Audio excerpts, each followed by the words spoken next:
Hi to all. ఇవాళ recipe వచ్చేసి పాలకూర పచ్చడి.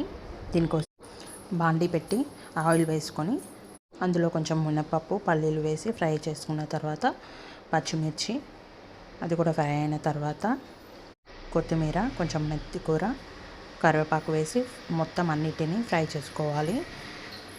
తర్వాత కొన్ని ఎండుమిర్చి వేసి ఫ్రై చేసుకోవాలి. ఫ్రై అయిన వీటిని అన్నిటినీ తీసి పక్కకు పెట్టుకొని అందులో కొంచెం ఆయిల్ వేసుకొని మనం కడిగి కట్ చేసి పెట్టుకున్న పాలకూరను ఇందులో వేసుకొని మగ్గించుకోవాలి.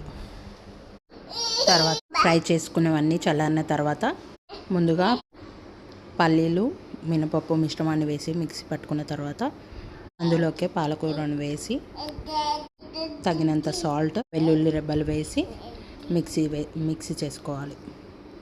తర్వాత పోపు వేసుకొని పోపులోకి పచ్చడి వేసుకుంటే చాలా టేస్టీ అయిన పచ్చడి రెడీ అండి.